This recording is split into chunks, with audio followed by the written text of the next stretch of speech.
Okay, we're going to find the order of this. There's three reactants, A, B, and C. So we'll need three orders with respect to A, B, and C. So this is a little more complicated than some of the others, but it follows the same procedure. So it's not actually that crazy. Okay? So, how we do this? Well, the rate is just K times the concentration of the A reactant to, say, the X power, whatever variables you like to use, B to the Y power, and C to the Z power. So we're solving for X, Y, and Z. And so if you have the table written down, you want to look for where are two concentrations repeated. So if, and really, in this case, you want concentrations repeated for like A and B, or B and C, or A and C.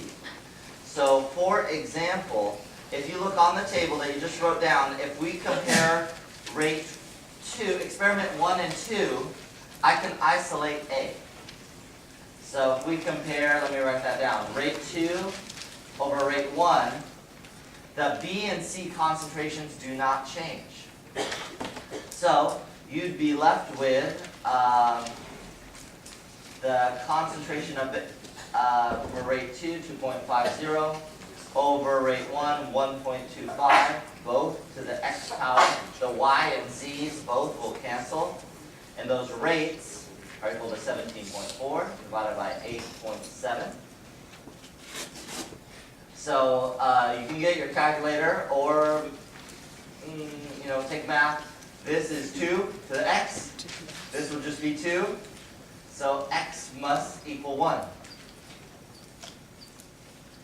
So sometimes you can do these in your head.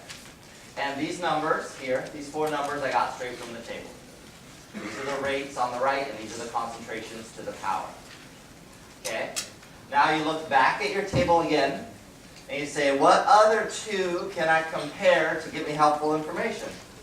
Well, if I wanted to isolate Y, if anybody has a table, take a look at your table. If you want to isolate the Y, the B, you'd have to compare what two rates?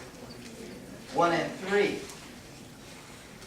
It doesn't matter which one you put in the numerator.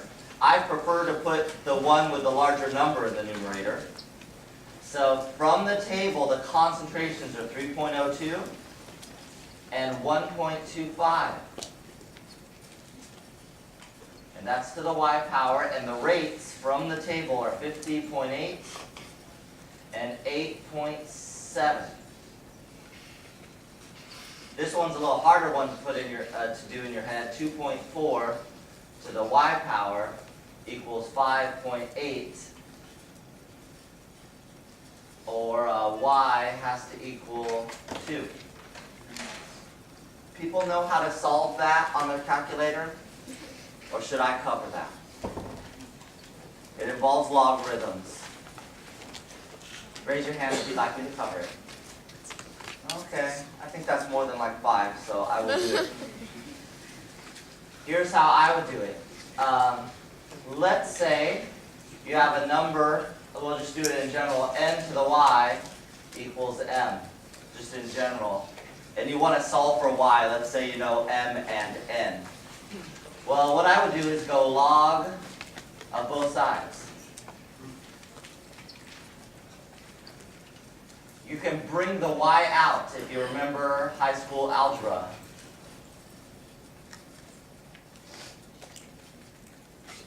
And then solve for y. It's the log of m over the log of n.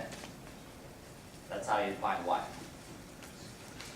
In this case, if you just guessed whole numbers, and you start at 1, okay, it's not 1, try 2, 2.4 to the 2, 2.4 to the 3, you'd be good.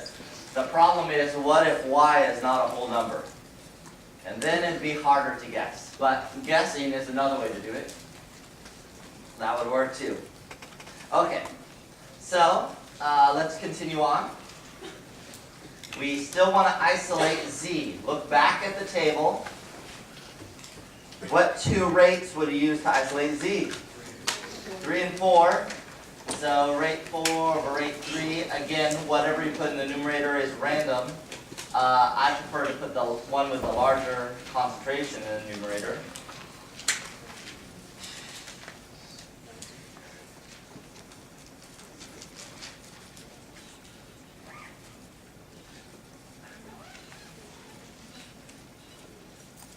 Did I write? Oh, no, it's not.